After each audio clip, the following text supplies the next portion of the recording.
Hello বন্ধুরা, আশা করি বন্ধুরা সকলে ভালো আছো, সুস্থ আছো। আমিও ভালো আছি, সুস্থ আছি। তোমাদের সাথে একটা মিনি ব্লগ শেয়ার করব, তাই আজকে আসা। চলো, তা দেখো বাড়ির থেকে বেরোলাম, গেট টানলাম, এখন রাস্তায় এসে দাঁড়িয়ে রয়েছি, ভ্যানের অপেক্ষা করছি।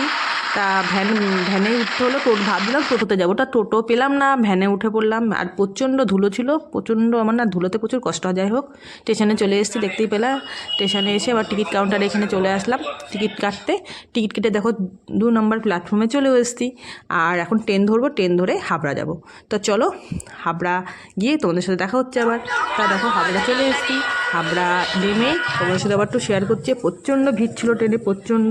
আর ছেলের কাছে যাওয়ার জন্য ভ্যান ধরতে হবে, তো দেখো ভ্যানে উঠে পড়েছি। হাবড়া গেটের ওখান থেকে ভ্যানে উঠেছি, উঠে ছেলের স্কুলে ছেলের সাথে দেখা করে জিনিসপত্র দিয়ে বেরিয়েও যাচ্ছি। দেখো তা এখন নতুন খুব নিয়ম আরম্ভ করেছে, মানে ফোন জমা দিয়ে ভেতরে যেতে হবে। তা ফোন জমা দিয়ে ভেতরে, আর ট্রেনে উঠে গেছে। ট্রেন থেকে নেমে ঠাকুরনগর নেমে তোমাদের সাথে এখানেই শেষ করলাম।